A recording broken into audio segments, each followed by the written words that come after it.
Okay. कृति 16 चोरी, गद्य मतलब क्या?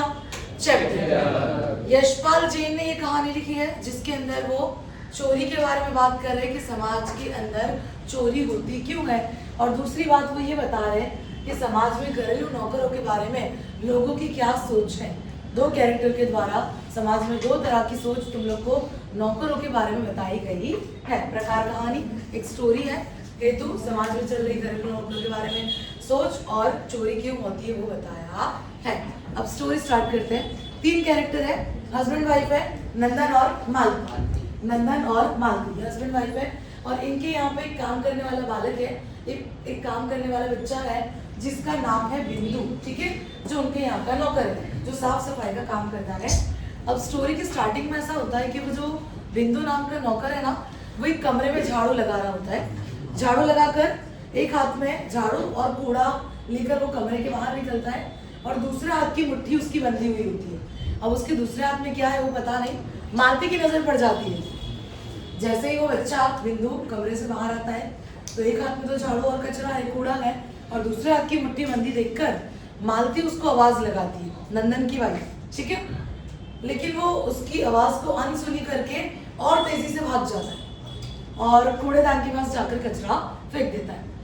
मालती फौरन जाती है अपने पति के पास, नंदन के पास, और उसको जाके बोलती है कि कमरे में से बिंदु बाहर आया, एक हाथ में तो झाड़ू और कूड़ा था, कचरा था, लेकिन उसके दूसरे हाथ की मुट्ठी बंधी थी। उसको ऐसा संदेह है, संदेह का मतलब होता है शक, ठीक है, आशंका, कि भाई उसने ना अपने कमरे में से कोई कीमती चीज चुराई है और वो उसकी मुट्ठी में लेकर भागा है। और मैंने आवाज दी तो उसने अनसुनी कर दी, बल्कि और तेजी से वो चला गया, उसकी चाल में और ज्यादा तेजी आ गई।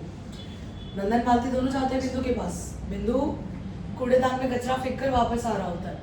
मालती उसको डराने लगती है कि तूने क्या लिया था, मैंने तुझे आवाज लगाई तो सुना क्यों नहीं, तेरी मुट्ठी में क्या था, जल्दी बता, वरना तेरे को अभी पुलिस में फोन करके पुलिस को दे देंगे, तूने क्या चुराया, तूने किस चीज की चोरी की। वो उसको डराती है तो वो कुछ भी बोलता नहीं। वो ऐसा भी कहती कि इसको पुलिस की मार खिलवाएंगे ना तभी ये सच बोलेगा, लातों के देव लातों से नहीं मानते हैं, तो पुलिस में इसको दे देते हैं, फोन कर देते हैं, पुलिस में दे दो इसको।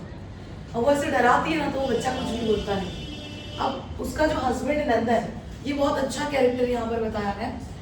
नंदन मालती को ऐसा कहता है कि असली बात जानने का ये तरीका नहीं है, जिस तरीके से तुम वो बालक से बात कर रही हो, वो बच्चे से बात कर रही हो, वो गलत है। फिर वो बात करता है बिंदु के साथ, ठीक है, वो बच्चे के साथ, उसको शांति से प्यार से पूछता है घुमा फिरा कर कि भाई कमरे में गया था तो वहाँ पे क्या दिखा, क्या लिया, हाथ में क्या लेकर बाहर आया था और वो कहाँ है, क्या था। फिर वो उसको ये विश्वास दिलाता है कि अगर वो सच बता भी देगा ना तो कोई उसको कुछ नहीं करेगा। जब उसको यकीन आ जाता है कि हाँ भाई नंदन जो है वो कुछ भी नहीं करेगा, पुलिस को भी नहीं बुलाएंगे, मारेंगे भी नहीं, तो वो धीरे धीरे फिर सारी बात बता देता है कि वो कमरे के अंदर झाड़ू लगा रहा था ना, तो नीचे जमीन पर फर्श पर सूखा मेवा गिरा था।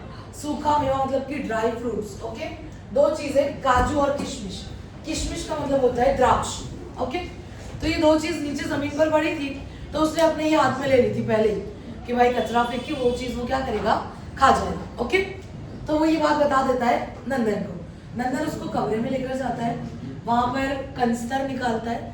कंस्तर का मतलब होता है टीन का डिब्बा, वो पतरे का डिब्बा होता है ना, पुराने जमाने में पहले था, जिसके अंदर पान की सारी चीजें भी रखते हैं, पान बनाने की, या फिर ड्राई फ्रूट्स भी सारे रखते हैं।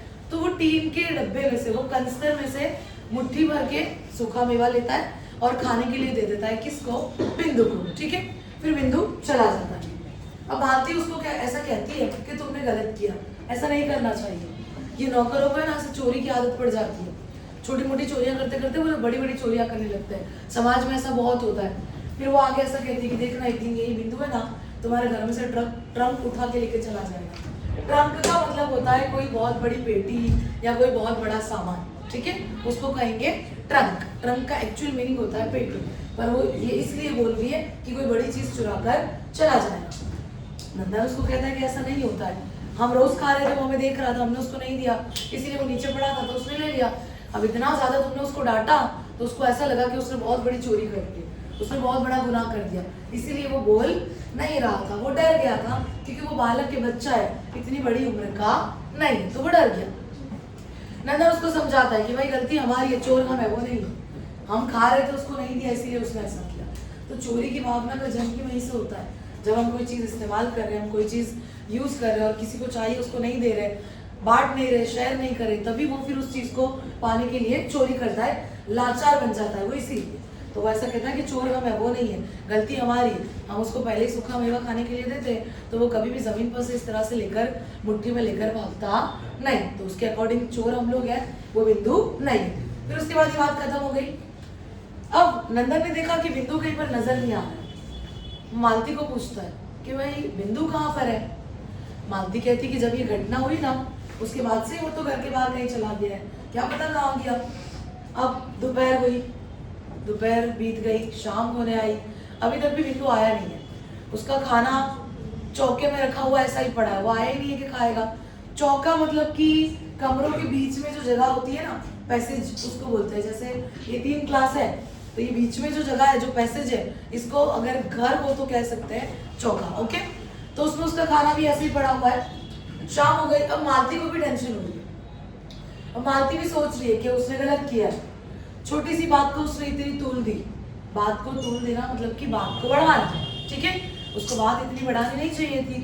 क्या किया था बेचारे ने, जमीन पे से सिर्फ काजू और किशमिश ही तो थोड़े से उठाए थे, कहाँ उसने कोई बड़ी चोरी की थी। तो उसको ऐसा लगता है कि उसने गलत किया, उसने उसको डांट दिया, वो उसकी गलती है। अब उसको ढूंढने के लिए बाहर निकलती है, घर के बाहर आई, मोहल्ले में आसपास देखा, घर के आसपास, वो कहीं पर नजर ही नहीं आया। फिर वो अंदर आ गई, घर में भी हर जगह देख लिया, बगीचे में जाके देख के आई कि कहीं कोई पेड़ के नीचे सोया तो नहीं है ना, पर कहीं पर भी नहीं था। अब वो वही सहन में टहल रही है। सहन का मतलब होता है आंगन। सहन मतलब क्या, आंगन, ठीक है। वही वो टहल रही है कि वो आए, उसका वेट कर रही है, पर वो आ नहीं रहा है। इतने में उसको बाहर नजर आता है पड़ोस का नौकर, जिसका नाम है कुंदन। कुंदन और नंदन में ज्यादा फर्क नहीं है, याद रखना। नंदन उसका हस्बैंड है और कुंदन पड़ोस का नौकर है। कुंदन कौन है, पड़ोस का नौकर। अभी जो पड़ोस का नौकर है ना कुंदन, इसने थोड़े टाइम पहले अपने ही मालिक के यहाँ से गेहूं की चोरी की थी। और इसीलिए मालती के दिमाग में ये बात बैठ गई थी कि घरेलू नौकर जो होते हैं ना, उनको ज्यादा छूट नहीं देनी चाहिए, वो लोग चोरी करते, क्योंकि समाज में ये चीज होती है, ठीक है। तो वो कुंदन को पूछती है कि भाई बिंदु को कहीं पे देखा तुमने। तो कुंदन कहता है कि हाँ मैंने उसको देखा, नदी के पास एक कोठरी है ना, नदी के पास एक कमरा है, वहां पे अंदर वो मुंह छिपाकर बैठा हुआ है। फिर नंदन और मालती दोनों जाते हैं, फटाफट वहां से नदी वाली कोठरी में से उसको लेके आते हैं, कमरे में लाते हैं, उसके साथ बातचीत करते हैं। नंदन उसको बहुत बार पूछता है कि क्या हुआ था, क्यों चले गए थे, क्यों वापस नहीं आ रहे थे, लेकिन वो चुप रहता है, वो कुछ भी बोलता नहीं। वो बच्चे को ऐसा लग रहा था कि उसने वो सूखा मेवा थोड़ा सा उठाया ना तो बहुत बड़ी चोरी कर ली, बहुत बड़ा गुनाह कर दिया, बहुत बड़ा पाप हो गया, इसीलिए वो घर में से निकल कर चला गया था और वापस नहीं आ रहा था। फिर उसके बाद मालती उसके लिए खाना लेकर आती है, उसको बैठ के खाना खिलाती है, उसके सर पे हाथ फिराती है, उसके आंख में आंसू आ जाते हैं। फिर उसके हस्बैंड को भी ऐसा लगता है कि उसने उसकी वाइफ को जो बात समझाई वो उसकी वाइफ को समझ आई। तो नंदन को मालती को देखकर उसकी शक्ल पर प्रसन्नता भरी मुस्कुराहट आ जाती है और यहाँ पर ये स्टोरी हो जाती है खत्म। हार्डवर्ड्स देख लो।